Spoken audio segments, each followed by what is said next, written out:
legal e, inclusive... Pronto. Pode começar.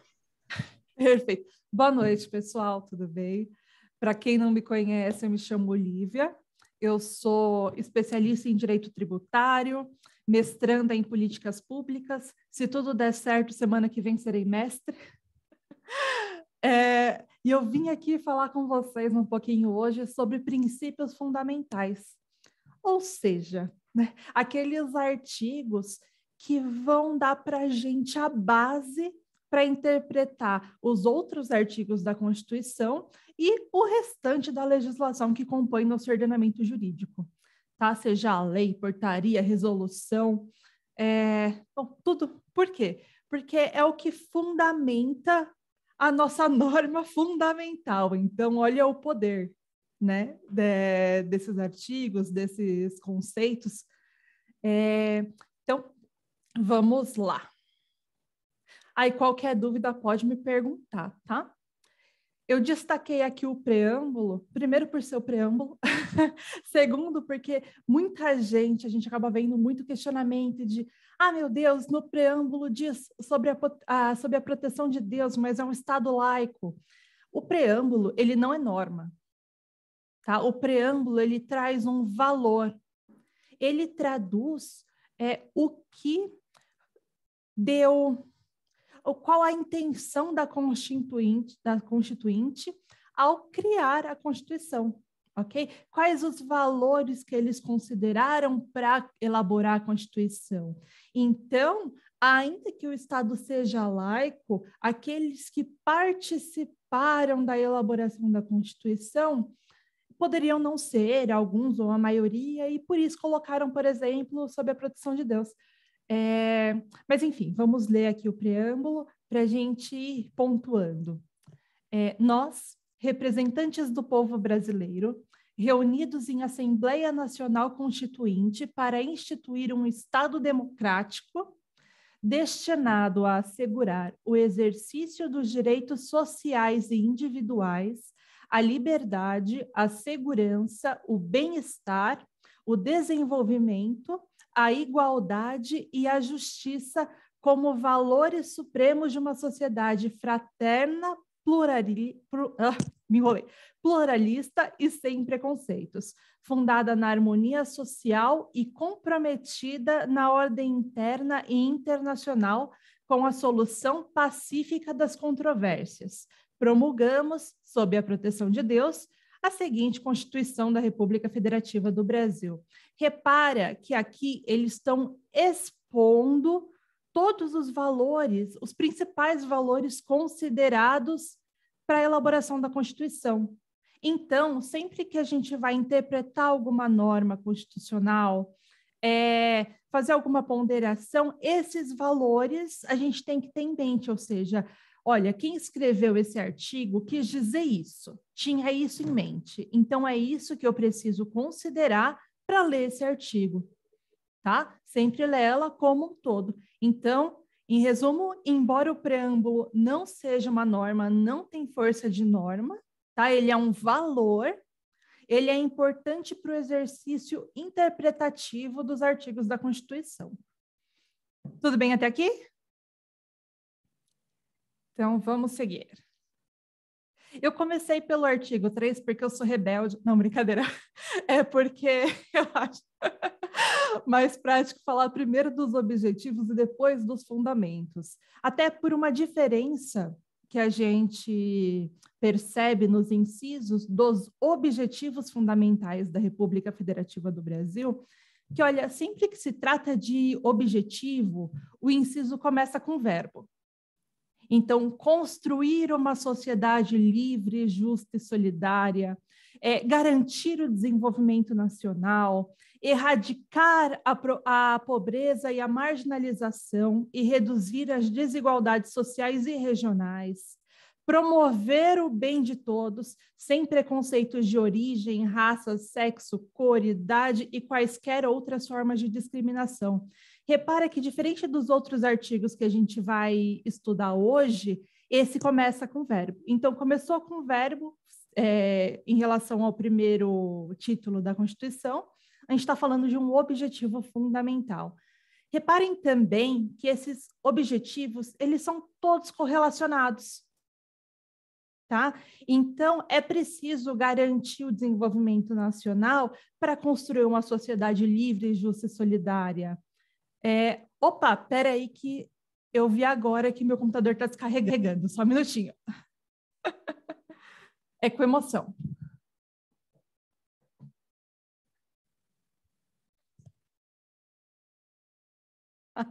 Retomando, desculpa, pessoal. Então, precisa garantir o desenvolvimento nacional para construir uma sociedade livre, justa e solidária. Precisa erradicar a pobreza e a marginalização e reduzir as desigualdades para construir uma sociedade livre, justa e solidária. E também precisa promover o bem de todos, sem preconceitos e sem formas de discriminação, salvo as discriminações positivas que a gente vai conversar depois, né, mais adiante na aula, para poder construir essa sociedade. Então, são objetivos relacionados, só que é sempre importante enfatizar. Então, por mais que eles sejam relacionados, teve esse cuidado de enfatizar cada um deles, porque eles abrangem uma série de atos, uma série de medidas que precisam ser adotadas para concretizar essas metas, ok? Então, vamos lá. Nossa Constituição é linda, né? Pena que nem sempre é aplicada. Agora, voltando aqui no artigo 1º, os fundamentos. Então, o que fundamenta esses objetivos? O que fundamenta toda a aplicação do direito, a constituição do direito, tudo que é feito, basicamente, na nossa sociedade, toda a legislação e afins. Vamos lá, tem fundamento, então, no artigo 1º da Constituição, deve ser sempre interpretado com base nele também. Então, a República Federativa do Brasil, formada pela união indissolúvel dos estados e municípios e do Distrito Federal, constitui-se em Estado democrático de direito e tem como fundamentos a soberania, a cidadania, a dignidade da pessoa humana, os valores sociais do trabalho e da livre iniciativa e o pluralismo político. E no parágrafo único diz que todo poder emana do povo, que o exerce por meio de representantes eleitos ou diretamente nos termos dessa Constituição. Então, aqui até tem um ponto interessante. O Brasil ser uma república não é cláusula pétrea. Então, isso pode mudar, mesmo mantendo essa Constituição ativa. Mas a forma federativa de organização não pode mudar, ela é uma cláusula pétrea. Tá? Então, ainda que venha deixar de ser uma república, não pode deixar de ser uma federação se não for formada uma nova constituinte. Ok? A mesma coisa acontece com o Estado Democrático de Direito. Tá? Então, pode deixar de ser um Estado Democrático de Direito porque não é cláusula pétrea e manter essa Constituição. O que é arriscado, né, gente? Apesar que pelo todo da Constituição é improvável, ela foi feita toda direcionada para um Estado democrático, ou seja, para a limitação do poder público aos direitos fundamentais, ok? Para evitar abusos e afins. E aqui, que nem eu comentei antes, repara aqui que são substantivos, são conceitos e não são verbos. Os fundamentos, assim como a gente vai reparar nos princípios das relações internacionais, mas a gente já chega lá. Bom, então, o Estado ele é um Estado democrático de direito, ou seja, como eu comentei, ele está vinculado, todas as decisões, toda ação, né, em nome do Estado, está vinculado, está limitado pelas garantias fundamentais, ok? Está limitado pela Constituição. A nossa forma de governo é uma república democrática, É importante destacar que república e democracia não são a mesma coisa, ok? República é a forma de governo, tá? Pode ser uma república quando é em prol de todos, é a res pública, né? Coisa pública. Pode ser uma monarquia. Bom, a gente espera que não volte a ser, né? Acho que não tende, mas... E democracia, na democracia, os cidadãos participam desse governo por meio do sufrágio, ok? Então, ele pode participar direta ou indiretamente, mas essa também, embora esteja relacionada, não é a mesma coisa que república. Beleza? Aqui acho que às vezes fica um pouquinho confuso. A federação, é importante ter muito claro esse conceito de federação na cabeça, porque é a organização do Estado, tá? E por que essa organização é importante? Porque conforme o nível de governo, permite uma melhor administração de determinadas questões. Por exemplo, o fornecimento de infraestrutura, iluminação pública. É muito mais prático o governo local garantir, ser responsável por isso, do que o regional. Então, é muito melhor, questões de logística, atribuir problemas locais aos municípios. Né? Mesma coisa, tributos. É muito mais fácil, logisticamente, para um município cobrar IPTU do que para um estado. Né? Então, aqui entra muito a discussão também de governança multinível. Né, a cooperação entre os entes federativos, o que é mais estratégico designar para cada ente, para otimizar a eficiência do Estado. Então, essa forma federativa de organização, ela busca otimizar a eficiência, tá? É descentralizar para melhorar, ok? Então, vamos seguindo. E aqui entrando agora nos fundamentos em si elencados, vocês vão reparar que muitos se relacionam com a soberania diretamente, tá? A soberania é basicamente o poder que um Estado tem de se organizar, de fazer valer as suas decisões, ou seja, decidir e cobrar a sua decisão, tá? E a soberania a gente mede ela internamente e externamente. Internamente, se refere a todas as decisões em âmbito nacional, tá? O exercício do poder no âmbito nacional. E aqui é interessante que essa soberania ela pode ser ameaçada pelo crime organizado, né? Entra nas questões de Estado paralelo, que a gente vê que basicamente no crime organizado tem as regras próprias e afins, e muitas vezes elas acabam se sobrepondo ao Estado em si. Então, é uma forma de ameaça à soberania nacional, ok? E a soberania ela é medida também em relação externa, ou seja, em relação aos outros países, tá? Quando um país respeita a soberania de outro, ele vai sempre respeitar a vontade deste país. Por exemplo, de ameaça à soberania, o que aconteceu com a Ucrânia, né? Com a Ucrânia, o que acontece com a República da Abcásia, que ela era um território da Geórgia, que declarou independência, acho que em 99, se eu não me engano, mas a Geórgia até hoje não reconhece a independência deles.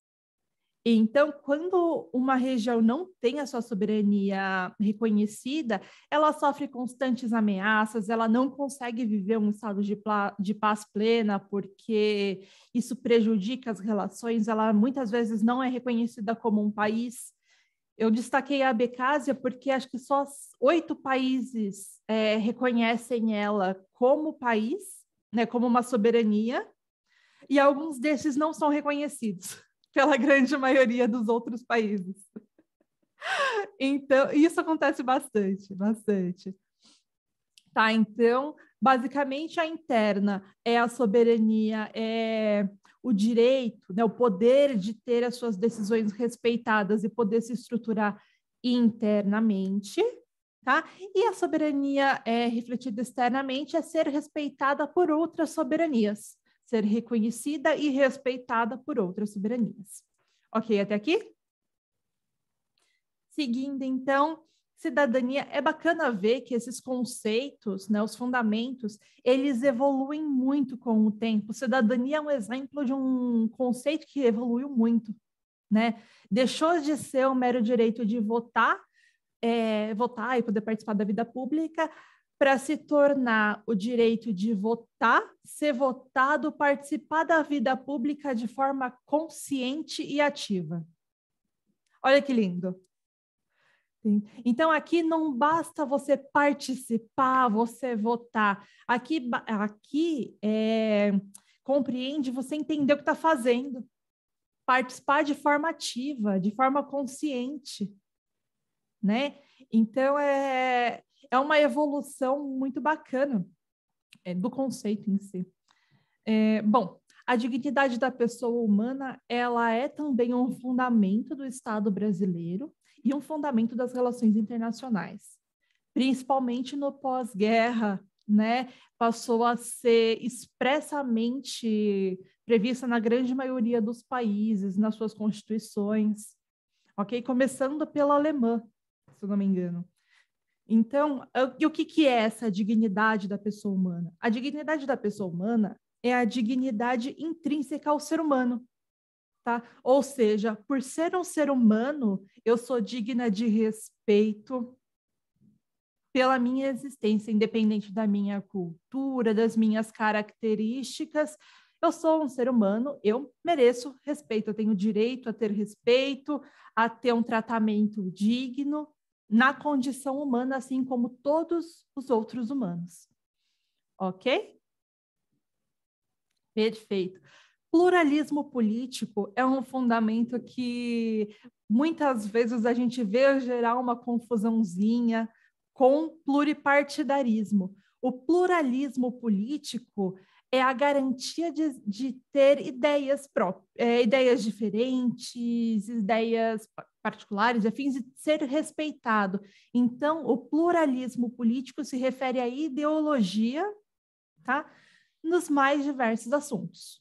Ou seja, todas as ideologias podem coexistir. Claro, sempre vai ter uma limitação quando passa, né, ali assim, do natural, ali dos bons costumes e vira crime. Claro que tudo também tem aquele limite, né, saudável, enfim.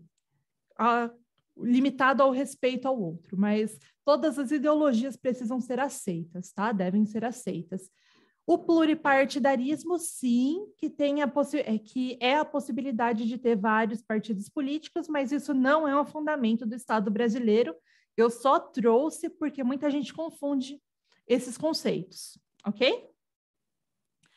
E os valores sociais do trabalho e da livre iniciativa. Quando a gente fala em valores sociais do trabalho e da livre iniciativa como um fundamento do Estado brasileiro, é que o Estado se propõe, ou seja, demanda a preocupação com o empregado, com o prestador de serviço, o trabalhador avulso, prestadores de serviço num geral, e ele também garante a qualquer pessoa que tenha interesse em entrar no mercado a possibilidade de entrar. Entendeu? Então, aqui, não só o trabalhador, quem presta serviço diretamente para alguém, um empregado e afins, precisa ser protegido e respeitado. Aqui também, quem quer entrar no mercado tem que poder entrar.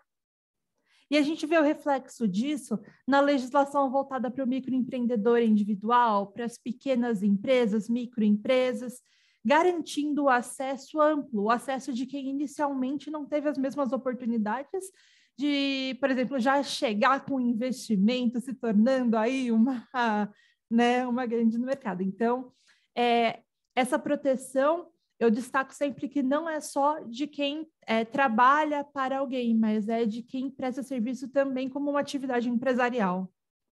Tá bom? Alguma dúvida até aqui? Então, beleza. A separação de poderes, ela não é elencada nos fundamentos do Estado brasileiro, tá? Mas ela está no capítulo de princípios fundamentais. Então, subentende-se também que a separação de poderes é ali, né, um pressuposto fundamental do nosso Estado, ok? Basicamente, diz que são poderes da União, independentes e harmônicos entre si, o legislativo, o executivo e o judiciário. Por quê? Isso evita abuso, né?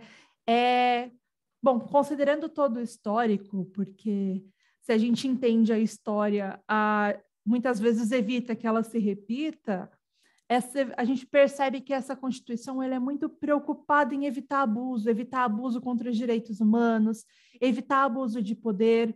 Então, todos os fundamentos se voltam para a proteção dos indivíduos, proteção dos grupos e evitar abusos, né? E a solução pacífica, claro. Então, aqui, a gente volta ali para Montesquieu e aplica ainda hoje, ainda é um conceito muito atual. Então, a gente sabe que tem, até não vou entrar muito nesse mérito, porque aí é matéria de outra aula, mas as atribuições típicas e atípicas do legislativo, executivo e judiciário, e por meio dos sistemas de freios e contrapesos, né, da teoria dos freios e contrapesos, eles vão com um poder, ainda que seja independente, vai controlando os desvios dos outros poderes, por meio do controle da constitucionalidade, por exemplo, tá? Por meio de vetos. Então, o Poder Executivo pode vetar um projeto e o Legislativo derrubar esse veto, né? O Legislativo julga o presidente da República e os ministros do STF por crime de responsabilidade. Então, cada poder tem uma forma, um instrumento, pelo menos, de controlar o outro poder. Não se impor sobre ele, mas controlar os desvios, tá? Tanto que tudo tem que ter uma justificativa. Ok? Bom, até aqui tudo bem?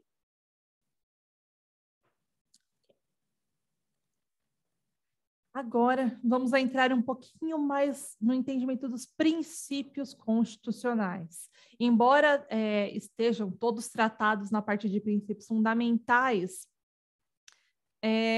eles são, né, acaba separando ali entre princípios, fundamentos, objetivos e afins. Os princípios, diferente do preâmbulo, tá? O preâmbulo, ele norteia o entendimento, mas ele não tem força de norma. Agora, os princípios, além de nortear o entendimento, de dar uma diretriz de como vão ser aplicadas as normas do ordenamento jurídico, ele tem força de norma, tá? Tanto os expressos quanto os implícitos. O princípio, ele também se difere de regra. Então, princípio não é regra. Princípio é um valor fundamentante. Ok? Fica, às vezes, um pouquinho obscuro isso na mente, mas o princípio, ele é um valor, ele é uma norma fundamentante, ele tem essa natureza normogenética, né? Ou seja, ele participa da razão de ser da norma, ok? Ele justifica a existência ou ele atua em conjunto com o que está por trás das normas. Ele não é uma regra em si, como eu posso dizer, uma regra nua e crua. Nunca vai se aplicar puramente a subsunção, nunca não, né? Mas digo, via de regra, não se aplica a pura subsunção do fato à norma em relação aos princípios. Para aplicar um princípio, tem ali um esforço interpretativo maior, ok? A gente consegue ampliar um pouco o conceito de um princípio para um caso concreto, atualizar o princípio conforme a sociedade, né? Então, o princípio, ele permite esse esforço interpretativo que possa ampliar um pouco o seu conceito sem deturpar. Isso é muito importante. Não é mudar o que está escrito, não é mudar o que ele quer dizer. É atualizar a sua abrangência. Ok? Por isso que muitas vezes os princípios são usados para ponderar as normas, para ajudar na interpretação de determinada lei. Falar, mas olha, porque muitas vezes eles conflitam também. E princípios podem conflitar, agora regras não podem conflitar. Tá? A regra é o que está dito ali no artigo de lei. É claro que permite sempre esforço interpretativo, mas geralmente, para se aplicar uma regra, a hermenêutica, né, as formas de interpretação aplicada, considera a hierarquia da norma, o tempo da norma, ou seja, se é uma norma constitucional contra uma norma infraconstitucional, contra uma lei ordinária, por exemplo, vale o que está na Constituição, né? Agora, se é uma lei ordinária contra uma resolução, vale o que está na lei ordinária. Então, se for uma regra pura, aí a gente vai considerar a hierarquia, vai considerar quando ela foi publicada, né? Se são regras de mesmo nível, a que veio depois tende, né, a manter a vigência, a revogar a anterior, ainda que seja só parcialmente, e vai considerar também a especialização, ou seja, a gente está falando ali de processo tributário. Né? Conflitou o CPC com a lei de execuções fiscais. Vai valer o que está na lei de execuções fiscais, porque é o que é relacionado ao processo tributário, é o que é relacionado à matéria tributária. O CPC ali, ele é suplementar. Ok? Ficou clara essa diferença entre princípio e regra? Legal, vamos seguir. Aí, eu sei que, bom, tem a ver, mas foge um pouquinho, mas é sempre importante ter isso em mente também. Então, quando a gente fala de fundamentos da Constituição, princípios para analisar as outras normas, a gente tem que ter em mente os princípios relativos à interpretação das normas, ok? O principal, a gente sabe que acaba sendo sempre a razoabilidade, a proporcionalidade. Então, sempre que você vai aplicar o direito, criar de alguma forma, né, o direito, positivar o direito, precisa ter em mente a razoabilidade e a proporcionalidade, considerando os pressupostos da Constituição. Ok? Considerando o que fundamenta a nossa sociedade, a nossa norma fundamental, para aplicar à situação ali concreta, ao caso concreto. Então, você tem que aplicar o direito de uma forma razoável e proporcional à situação ocorrida. Ok? Quando tem esses conflitos, a gente precisa considerar sempre a Constituição como um todo. Se for um conflito só entre normas constitucionais, não tem hierarquia entre elas. Ok? Então, precisa ter em mente o princípio da unidade da Constituição. E a Constituição, ela sempre tem que ser integrada. Então, mesmo que algumas partes elas sejam dissidentes, sejam conflitantes, às vezes tem uma forma, alguma interpretação que não deturpa o que está escrito, não muda o que está escrito, que dá para aplicar a essa legislação em conjunto, essas normas em conjunto, tá? E você vê que todos os princípios aqui são relacionados. Então, o da máxima efetividade, o efeito integrador, no caso da justeza, só que aí menciona a questão de não deturpar, ou seja, uma interpretação não pode mudar, né, as competências, não pode trazer nenhuma modificação da organização do Estado. Então, sempre que vai aplicar, vai exercer ali a atividade de interpretação, precisa considerar a Constituição como um todo, tá? Precisa integrar as normas, ou seja, na medida do possível, sem mudar o que está dizendo a norma, aplicar elas em conjunto, fazer ali um esforço interpretativo para a coexistência delas, quando são normas constitucionais. Ok? Esclareci ou confundi?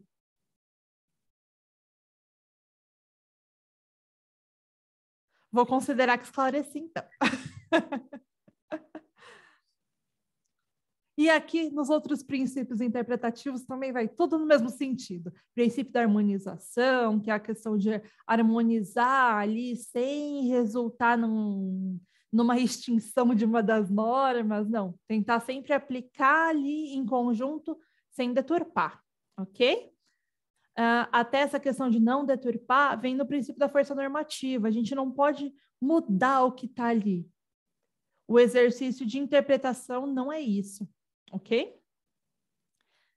E, via de regra, se pressupõe que as leis, as normas constitucionais afins, e o que está no ordenamento jurídico, a legislação no geral, ela é constitucional. Então, se perceber qualquer coisinha ali que está dissonante, aí tem que acionar e vem todo aquele blá, blá, blá, processo e afins para ser reconhecida em constitucionalidade, ok?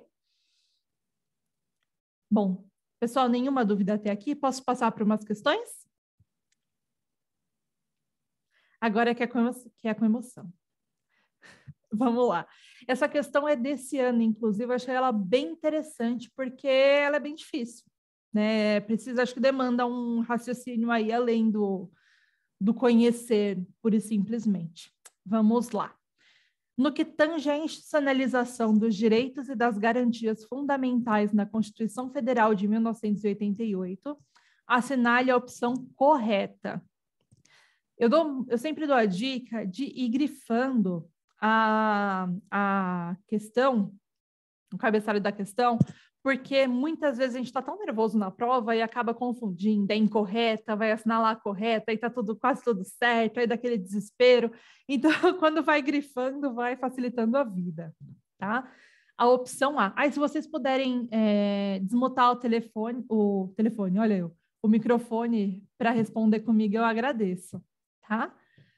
A opção A é: a Constituição projeta a construção de um Estado democrático de direito em suas 3 dimensões, a saber, a judicialização, o controle de constitucionalidade e direitos fundamentais. Alguém acha que essa está certa?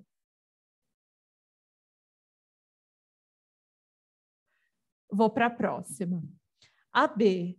A Constituição Federal deixou de alinhar-se ao paradigma do pós-guerra, aderindo ao direito internacional dos direitos humanos, com o objetivo de reaproximar-se da ética e do direito a partir da força normativa dos seus princípios, especialmente do princípio da dignidade da pessoa humana. Eu vou ler todas, aí depois eu pergunto, aí vocês falam qual que vocês acham que está mais correta, ok? A C. Entre os fundamentos que alicerçam o Estado democrático de direito, se incluem a cidadania, a dignidade da pessoa humana, o que representa o encontro do princípio democrático com os direitos fundamentais, exercendo-se a chamada função democratizadora. D. A Constituição Federal prevê os objetivos fundamentais do Estado democrático de direito em rol exaustivo, com a direção programática pela qual o país deve ser conduzido, em especial atenção ao princípio da dignidade da pessoa humana. E, preocupada em consagrar os valores da dignidade da pessoa humana e a dignidade do bem-estar da pessoa humana, a Constituição assegurou apenas a dimensão fundamentadora dos valores constitucionais. Qual que vocês acham que está certa?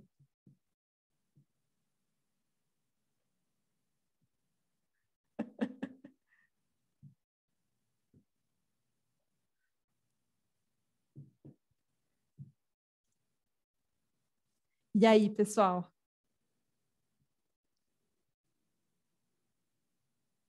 Eu acho que eu acompanho Douglas. Qual? A letra C. A letra C. Agora que eu vi ali no chat. Aí, eu perdido, né, na tecnologia. Peraí. E vocês estão certos. É a letra C. O problema da letra A está principalmente ali na judicialização, né? A judicialização em si não é um pressuposto do Estado democrático. O acesso à justiça, sim. A judicialização, não. Ok? A B, a Constituição, ela não deixou de se alinhar ao paradigma do pós-guerra, porque o pós-guerra é justamente a valorização dos direitos humanos. tá? Aqui a gente está falando da Segunda Guerra Mundial. Então, né? Não. No caso da letra D, o problema está ali no rol exaustivo. Quando eu falo problema, são os principais problemas, né? Está ali no rol exaustivo, porque uma interpretação pode ampliar, um exercício interpretativo pode vir a expandir, ok? No caso da E, a Constituição ela não assegurou apenas a dimensão fundamentadora, tem a interpretativa, ou seja, ela serve para interpretar, para complementar, para direcionar, tá? Então, ela tem muitas dimensões que não apenas a fundamentadora, ok? Vamos lá. Dessa vez eu trouxe bastante questão. Essa também é complexa, eu achei bem legal. Vou ler para vocês. Eu ler ajuda? Bom, eu vou lendo, vocês leem comigo. Então, vamos lá. Defensores públicos do Núcleo de Direitos Humanos da Defensoria Pública do Estado Alfa realizaram vistoria em certa cadeia pública estadual e constataram uma série de violações ao artigo 5º da Constituição da República, que dispõe que é assegurado aos presos o respeito à integridade física e moral, além da superlotação da unidade prisional. Os defensores constataram irregularidades sanitárias, ambientais e nas instalações físicas do prédio, como pane na rede elétrica, com risco de incêndio, rachaduras em paredes e tetos, falta de circulação de ar, etc. Após a tentativa frustrada de solução consensual com a Secretaria Estadual de Administração Penitenciária, a Defensoria ajuizou ação civil pública em face do Estado Alfa, ressaltando que na inicial que, conforme o entendimento do Supremo Tribunal Federal e previsão na Lei de Introdução às Normas do Direito Brasileiro, é lícito ao Judiciário impor à administração pública a obrigação de fazer, consistente na promoção de medidas ou na execução de obras emergenciais em estabelecimentos prisionais para dar efetividade ao postulado da dignidade da pessoa humana e assegurar aos detentos o respeito à sua integridade física e moral, aí nos termos do artigo 5. Aqui é legal ressaltar que ele já está direcionando, tá? O que ele quer que você tenha em mente. Então, esse enunciado ele está buscando aqui o entendimento do Supremo, ou seja, quais as teses que foram pacificadas nesse assunto, né? Ali súmulas ou decisões em repetitivos, temas definidos, e na lei de introdução às normas do direito, ok? Então, ele já puxou. Aí vamos lá nas alternativas. A. Não sendo oponível à decisão um argumento de reserva do possível, nem o princípio da separação dos poderes. Aqui. Não sendo oponível à decisão um argumento da reserva do possível, nem o princípio da separação dos poderes, no entanto, não se decidirá com base em valores jurídicos abstratos, sem considerar as consequências práticas da decisão. B. Sendo oponível à decisão o argumento da reserva do possível e o princípio da separação dos poderes, mas deverá o judiciário privilegiar a dignidade da pessoa humana, sem adentrar as consequências administrativas práticas da decisão, que é matéria de mérito administrativo. C. Sendo oponível à decisão o argumento da reserva do possível e o princípio da separação dos poderes, mas deverá o judiciário decidir com base principiológica e levando em conta valores jurídicos abstratos, sem juízo de valor sobre consequências práticas da decisão, que é a matéria de mérito administrativo. E D. Não sendo oponível à decisão o argumento da reserva do possível, nem o princípio da separação de poderes, e deverá o judiciário decidir com base em valores jurídicos abstratos, sem a necessidade de considerar as consequências práticas da decisão, desde que haja devida fundamentação principiológica. Qual que vocês acham que dá certo? Eu vou dar um tempinho assim para dar uma relida.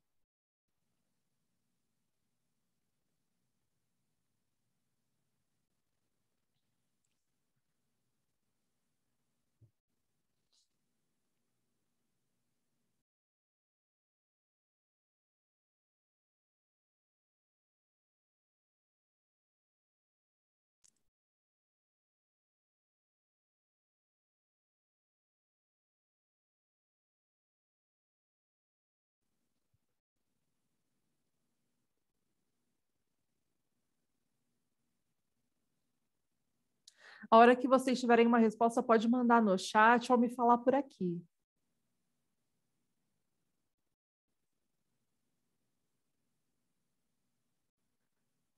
Posso passar para o gabarito?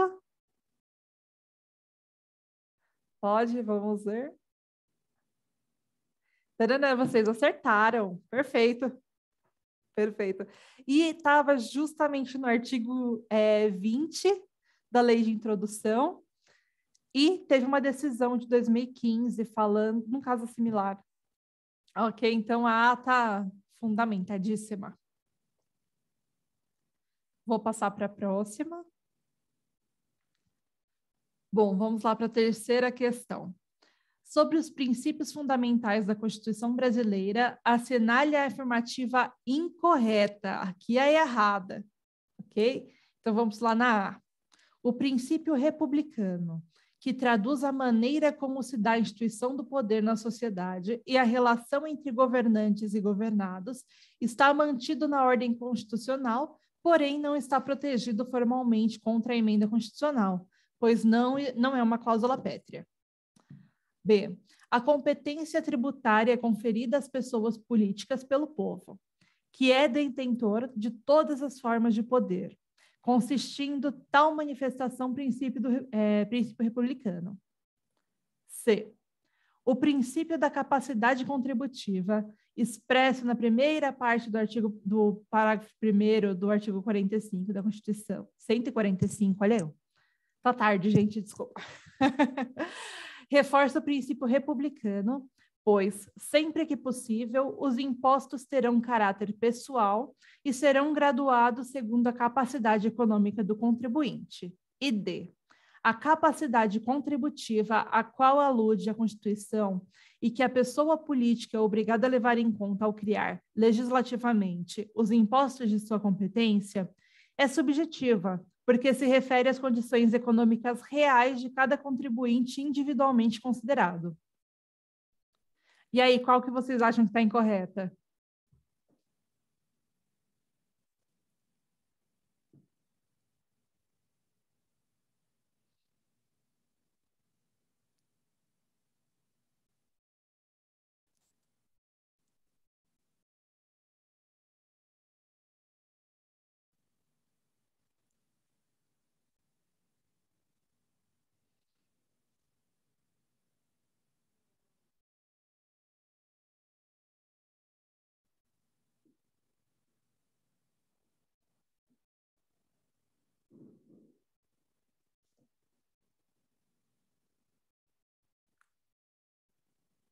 Deixa eu ver que tem. Vou passar aqui para o gabarito. O pessoal está postando na A, é a D. A B e a C, elas estão corretas. O problema está na D, tá? Porque aqui está falando das condições econômicas reais de cada contribuinte individualmente considerado. É meio que improvável, né? Meio impossível isso. Então, o problema está nesse finalzinho da D.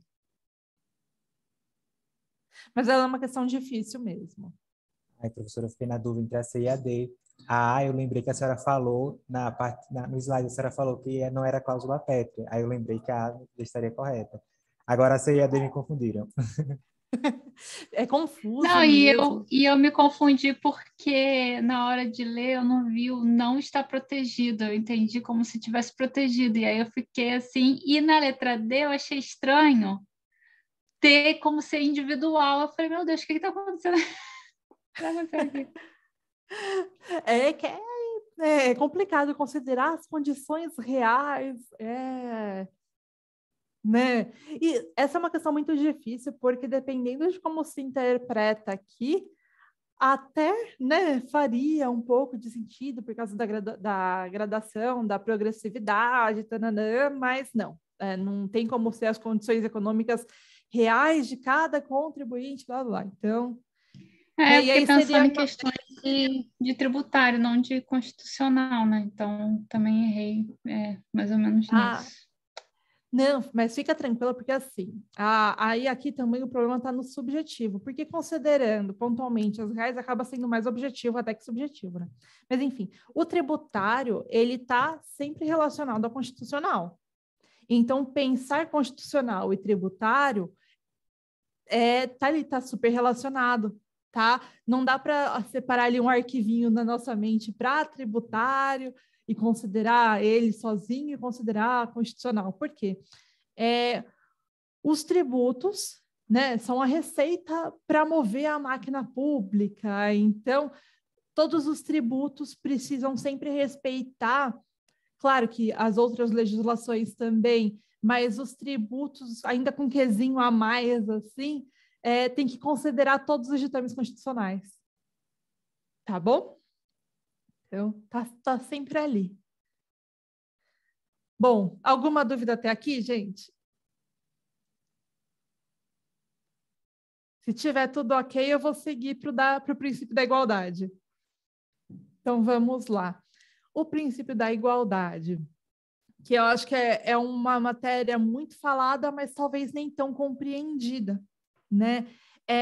Primeiro, eu sempre destaco que a gente tem a igualdade formal e material, ou seja, a igualdade formal equivale à isonomia, ou seja, todo mundo é igual perante a lei, sem distinção de qualquer natureza, que é inclusive a primeira parte ali do artigo 5º da Constituição, tá?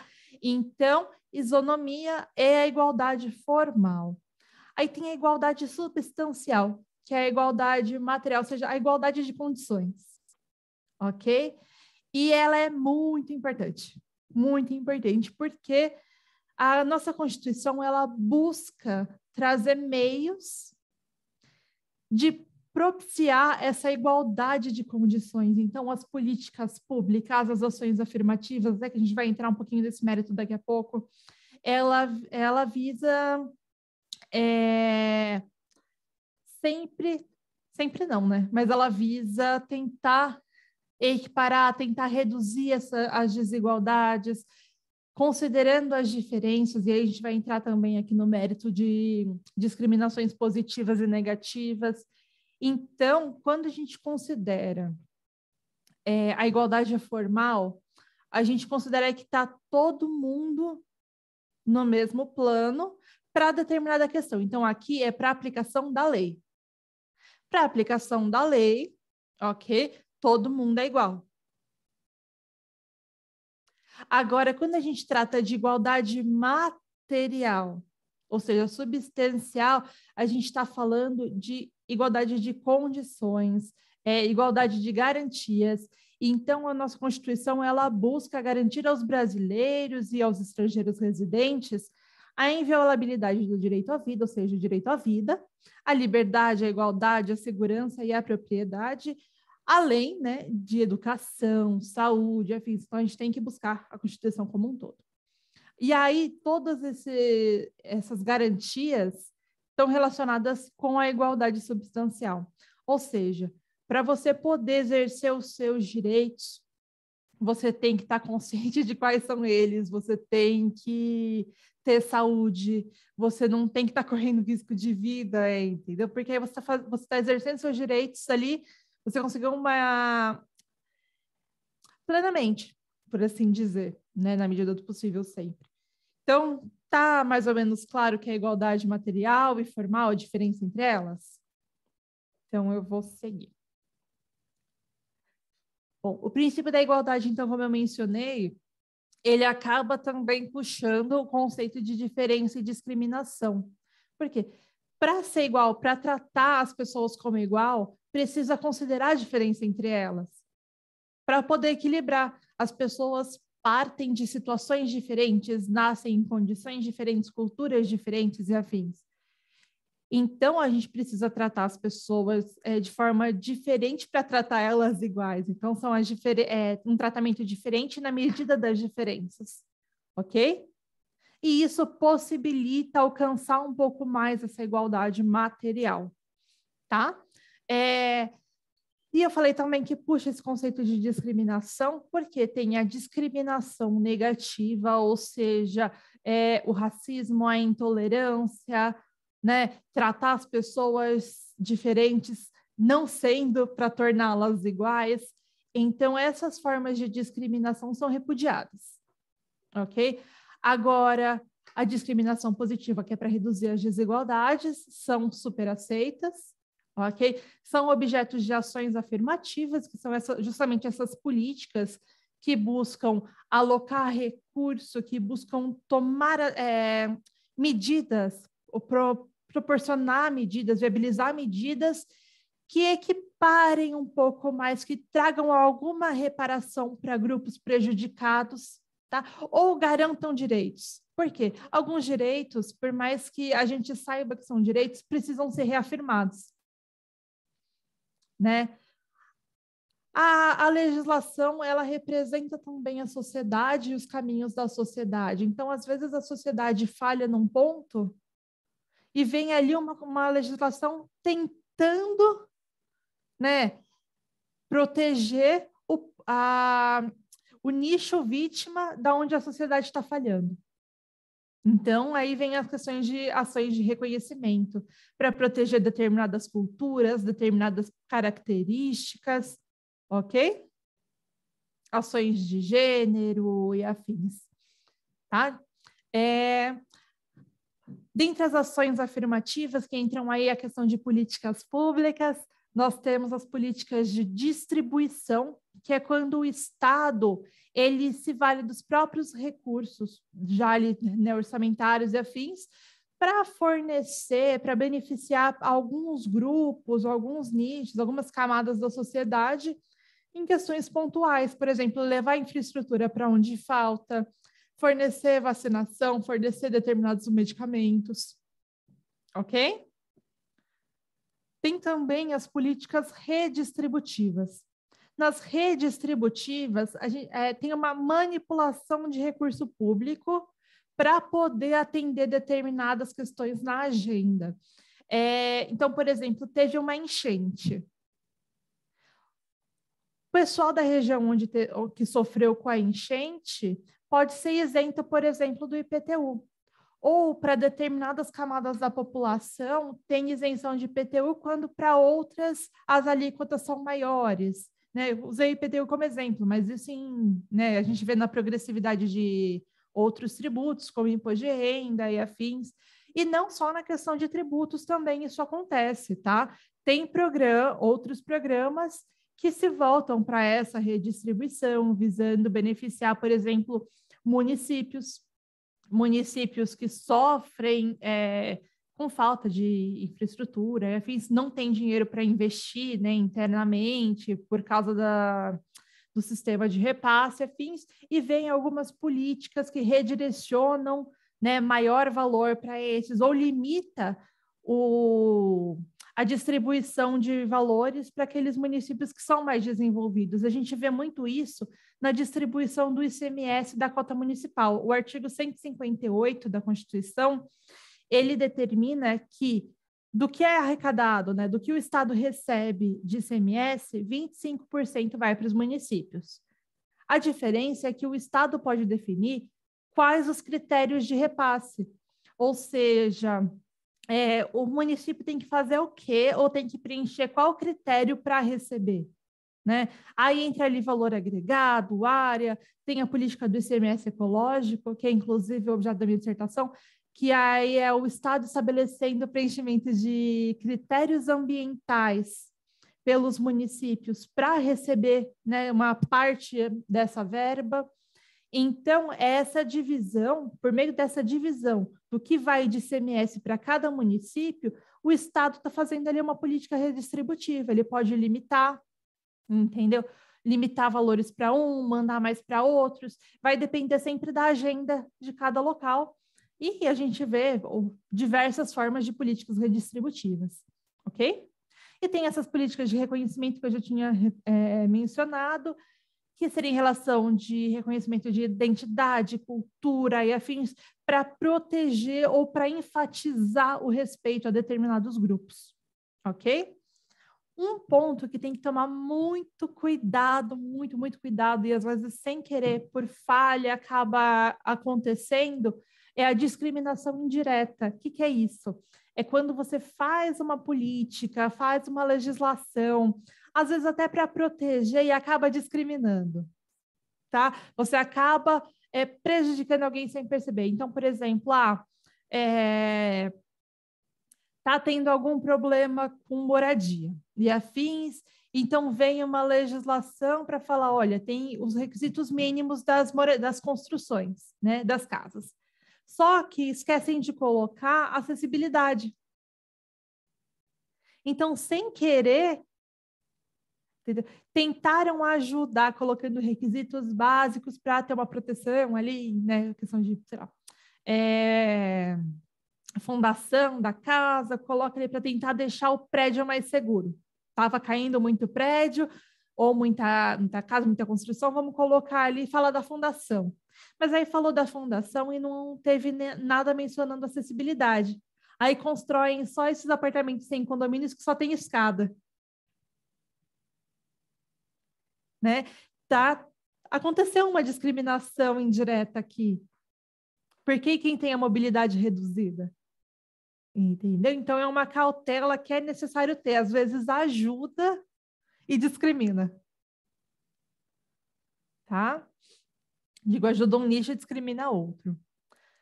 Alguma dúvida até aqui, gente? Né? Então, perfeito. Vamos seguir para a questão. Diante dos dados que comprovam que os efeitos da determinação... Nossa, peraí. Vou começar de novo. Diante de dados que comprovam que os efeitos de determinadas políticas públicas violam desproporcionalmente os direitos fundamentais de grupos vulneráveis identificáveis, é correto afirmar que tais políticas podem ser questionadas com fundamento ou não. Alternativa A, princípio da moralidade administrativa. Alternativa B, princípio da igualdade formal. Alternativa C, teoria da discriminação indireta. Alternativa D, princípio da legalidade. E alternativa E, princípio da impessoalidade. Qual vocês acham que está correta?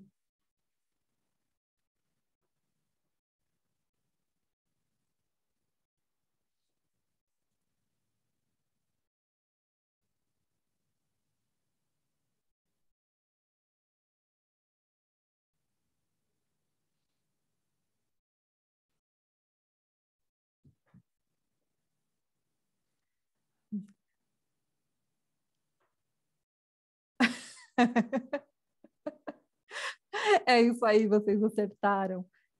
Eu estava até tensa aqui, eu falei, meu Deus, será? Acabei de falar. Então tá bom, vocês estão prestando atenção, isso foi um teste e vocês passaram. É isso mesmo, é a teoria da discriminação indireta.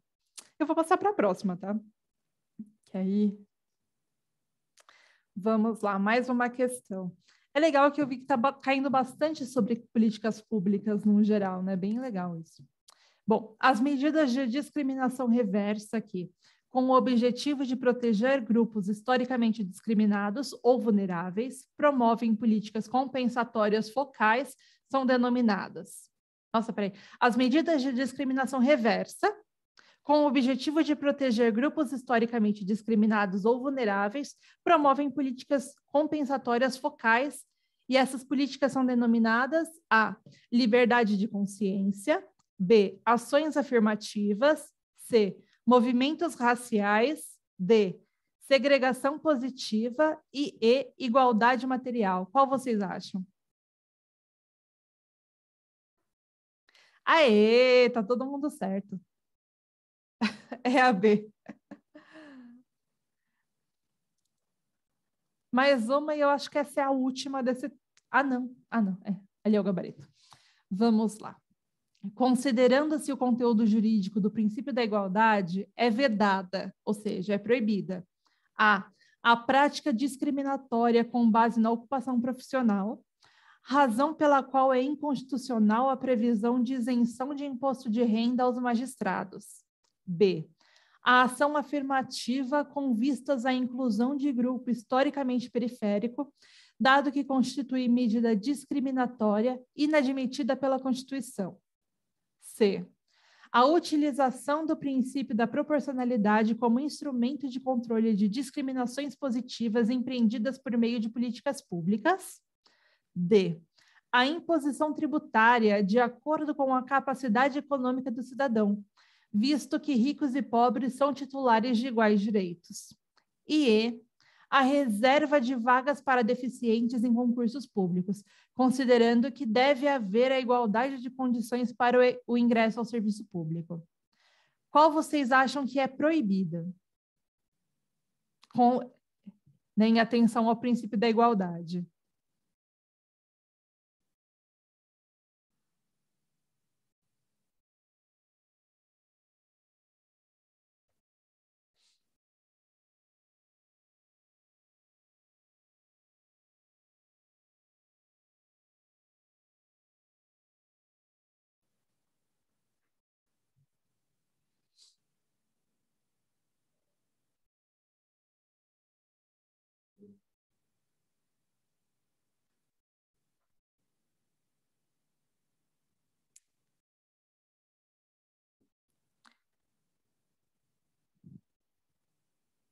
Vocês acertaram de novo. Todo mundo gabaritando questões de igualdade. Perfeito, gente. Vou passar, então, agora para o nosso último tópico de hoje, que são os princípios nas relações internacionais, ou seja, o que tem que ser considerado quando a gente está tratando de assuntos com outros países, ok? Quando são soberanias diferentes lidando uma com a outra, tá? Então, vamos... A República Federativa do Brasil rege-se nas suas relações internacionais pelos seguintes princípios: a independência nacional, prevalência dos direitos humanos, autodeterminação dos povos, não intervenção, igualdade entre os estados, defesa da paz, solução pacífica de conflitos, repúdio ao terrorismo e ao racismo, cooperação entre povos para o progresso da humanidade, concessão de asilo político. E tem o parágrafo único, que também traz um princípio, que seria: a República Federativa do Brasil buscará a integração econômica, política, social e cultural dos povos da América Latina, visando a formação de uma comunidade latino-americana de nações. Então, a gente vê aqui também que os princípios que regem essas relações, eles são todos interligados, ok?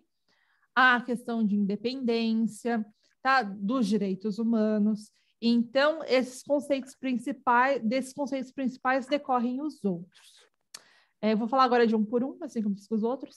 No caso da independência nacional, a independência está intrinsecamente ligada com a soberania, tá? Ou seja, é o direito, né, de exercer todas as suas atividades políticas, organizacionais, tomar suas decisões sem intervenção externa, sem ninguém meter o bedelho ali, tá?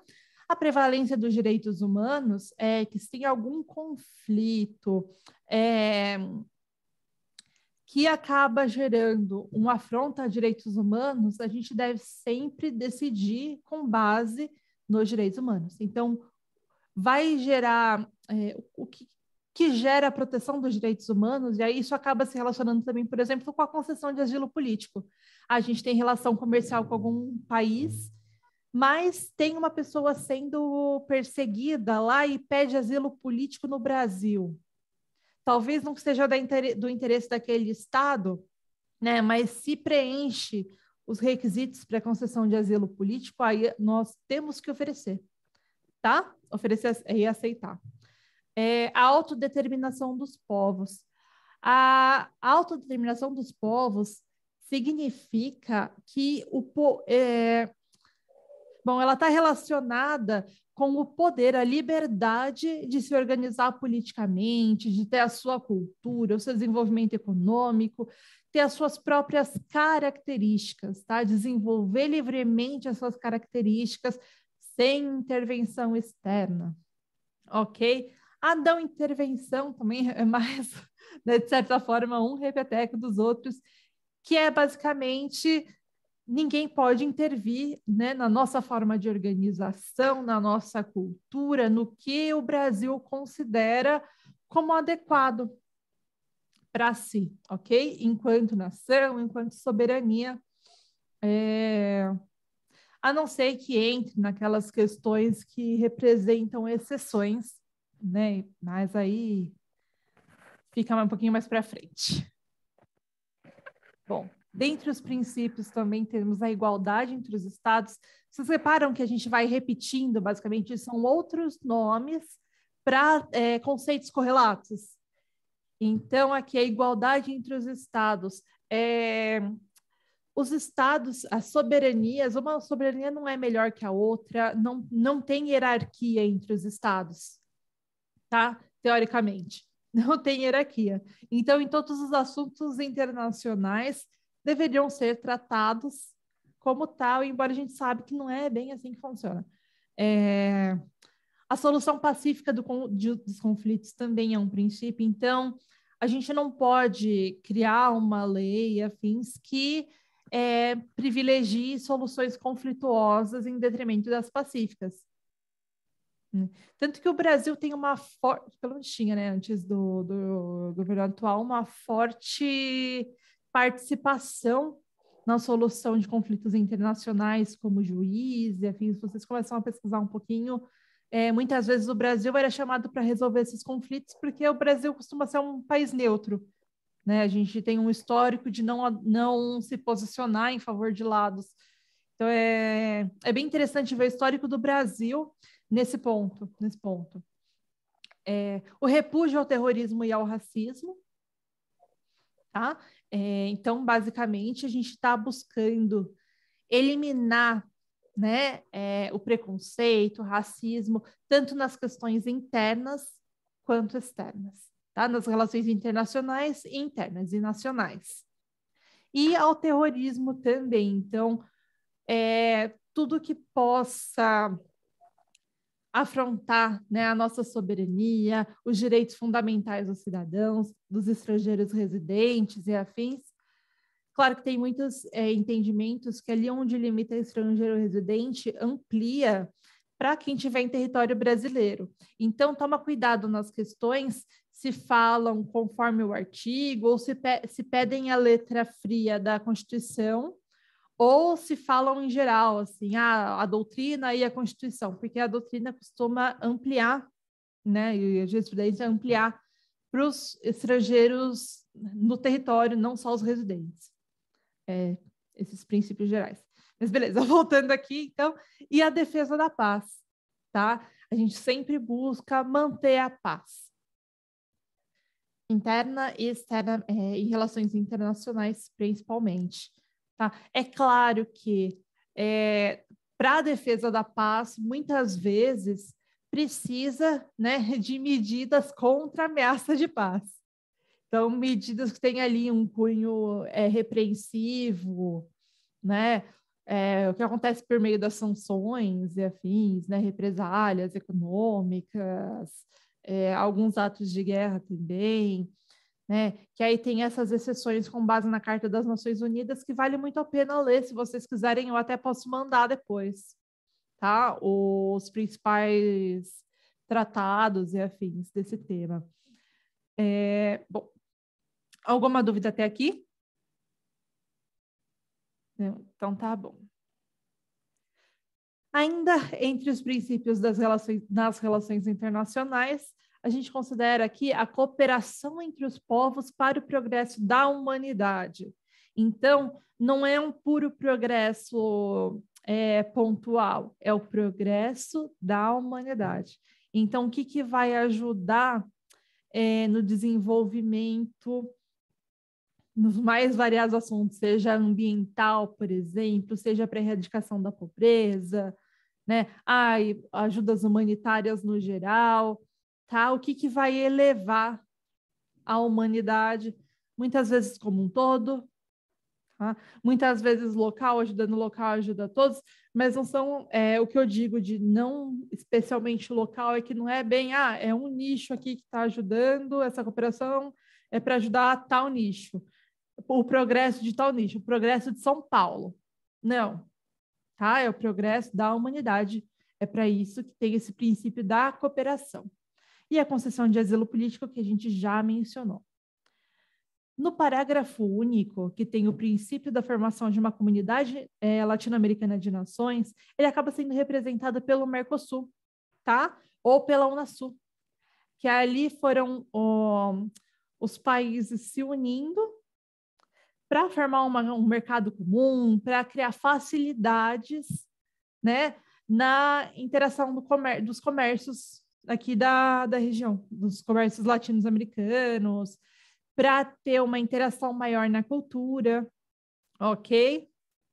Uma participação maior, assim, na política, fortalecer as relações mesmo aqui da região, tá? Gente, chegamos às últimas questões. Alguma dúvida até aqui? Eu espero ter esclarecido, ter tirado dúvidas de vocês. No final, depois eu vou mandar, eu coloquei algumas playlists que tem os artigos cantados, que facilita decorar. Porque por mais que eles estejam relacionados, tem muito princípio que confunde, principalmente nas questões de princípios internacionais, é muito a letra fria da lei. Nos outros até tem uma reflexão, mas aqui é mais, né, decoreba. Então, esses artigos cantados acabam ajudando. Tem uma capela que eu achei sensacional, mas enfim, depois eu mando para vocês. Na questão 1, insculpem-se dentre os princípios que o Brasil se rege no que respeita às relações internacionais, os seguintes. A, ou seja, dessas alternativas, a gente tem que escolher quais os princípios que regem, né? Qual que corresponde aos princípios que regem as relações internacionais. A autodeterminação dos povos, a solução pacífica dos conflitos e a garantia do desenvolvimento internacional. B, a autodeterminação dos povos, a defesa da paz e a concessão de asilo político. C, a defesa da paz, a não intervenção e o repúdio ao partidarismo. D, a autodeterminação dos povos, a igualdade entre os estados e o repúdio ao imperialismo. Qual vocês acham que está correta?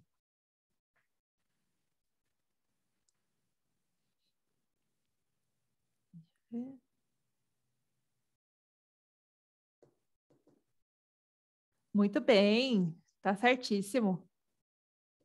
E vocês viram, é basicamente decoreba, é letra da Constituição mesmo.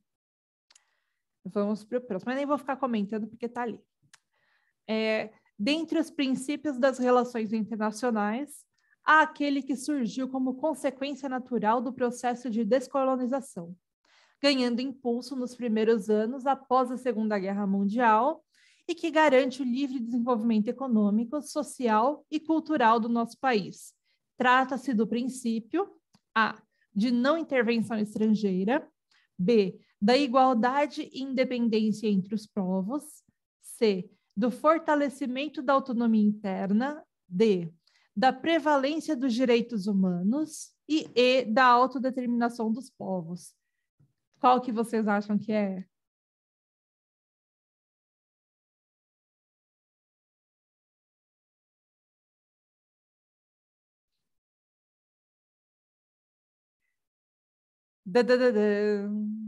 É isso mesmo, gente, da autodeterminação dos povos. A palavra-chave aqui estava como consequência natural do processo de descolonização. Vamos para a próxima.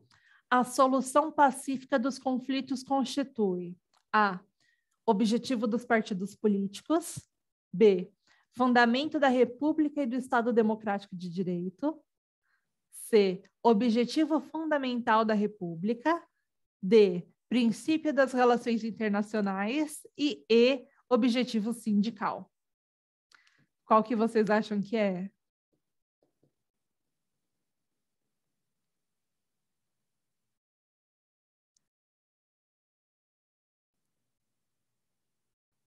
Aê! Bom, é o tema das questões, né?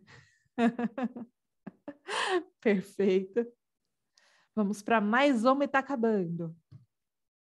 Conforme disposto na Constituição Federal, pode-se dizer que fundamento, objetivo fundamental e princípio norteador das relações internacionais da República constituem, respectivamente, nesse caso, precisa estar na ordem, um fundamento, um objetivo fundamental e um princípio das relações internacionais, ok?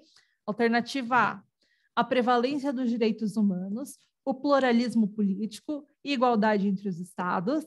B, independência nacional, valores sociais do trabalho e da livre iniciativa e autodeterminação dos povos. C, dignidade da pessoa humana, construir uma sociedade livre, justa e solidária e solução pacífica dos conflitos. D, soberania, erradicar a pobreza e a marginalização e reduzir as desigualdades sociais e regionais e construir uma sociedade livre, justa e solidária. E cidadania, não intervenção e promover o bem de todos sem preconceitos de origem, raça, sexo, cor, idade e quaisquer outras formas de discriminação. Qual vocês acham que é?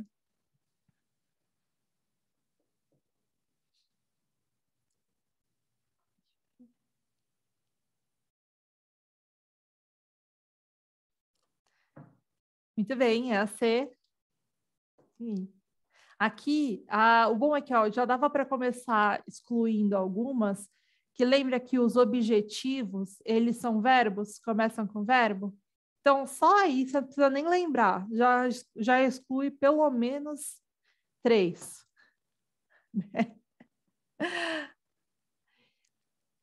Aí o resto é decoreba. Aqui também, vamos lá, eu acho que essa ou é a última ou é a penúltima.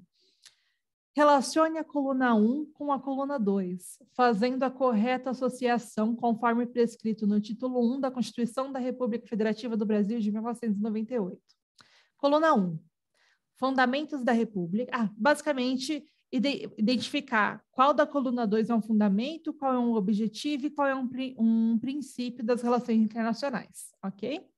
Independência nacional. Soberania, prevalência dos direitos humanos e uma sociedade livre, justa e solidária. Qual vocês acham que está certa?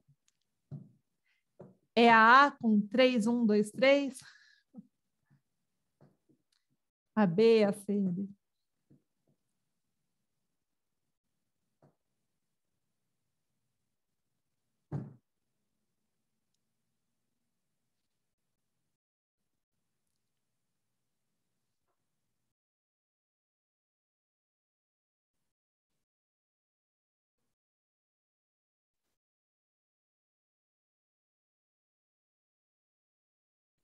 Vamos por partes.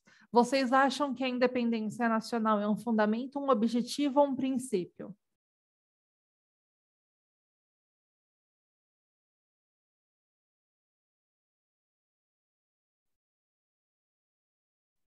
Quer ver? Aí pensa. E a soberania é um fundamento, um objetivo ou um princípio? Lembrando que fundamento é 1, objetivo 2 e princípio 3.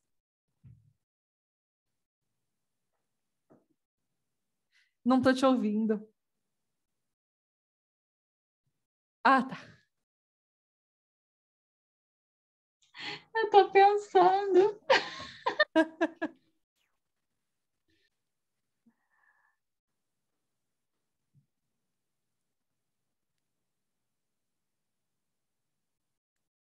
Eu vou dar mais 2 minutinhos para vocês.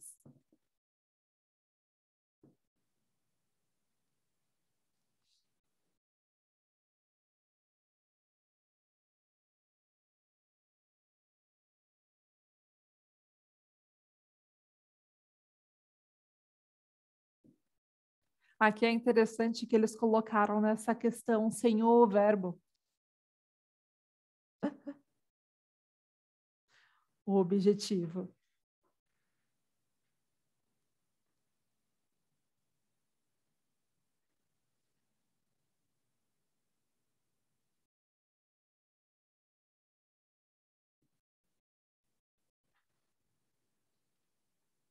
Essa é uma pergunta bem capciosa e aquela que tem um detalhezinho que muda a chave. Nossa, eu tô aqui pensando, tentando raciocinar. Essa é. Vamos lá, você aposta na E e está certo, é a E. É a E. Independência nacional é um princípio, soberania é um fundamento, a prevalência dos direitos humanos também é um princípio, e uma sociedade livre, justa e solidária é um objetivo, que é constituir uma sociedade livre, justa e solidária.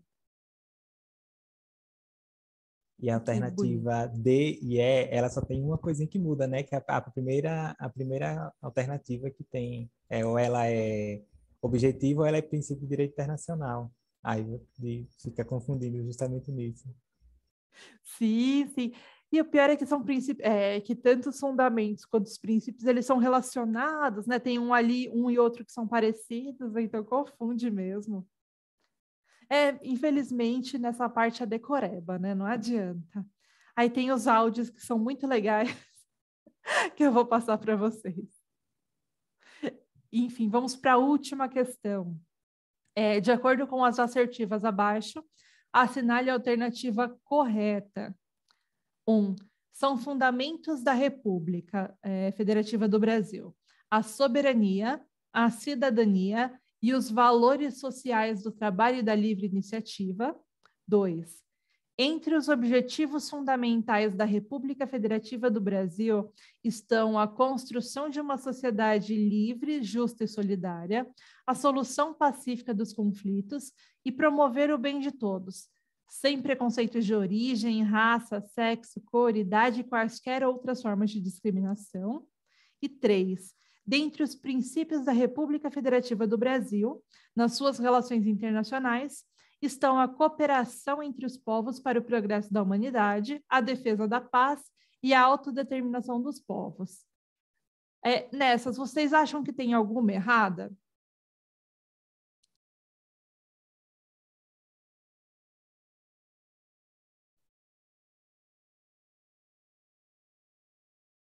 Ou estão todas corretas, ou quais estão corretas, quais estão erradas? Para A, só a primeira assertiva está correta. Na B, a primeira e a segunda estão corretas. Na C, só a terceira está correta. Na D, só a segunda está incorreta. E na E, só a terceira é incorreta.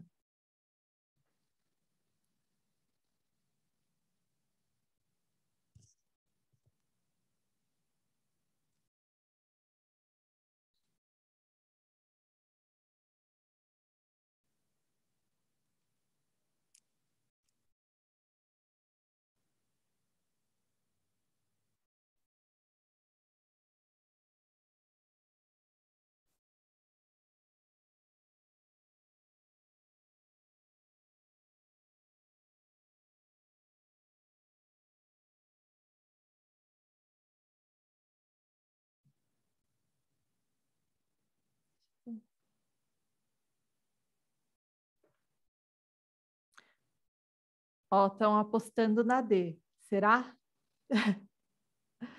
Tá certinho. Só a segunda está incorreta, porque solução pacífica de conflitos não está entre os objetivos fundamentais. Ela é ali um princípio das relações internacionais, ok? E aqui, como eu mencionei, os links dos artigos, depois eu mando para vocês. Obrigada pela atenção, gente. Eu espero ter esclarecido um pouco, espero que vocês tenham gostado da aula. Qualquer sugestão, reclamação, elogio, estou à disposição, tá? Deixa o meu e-mail aqui, pode perguntar se tiver alguma dúvida.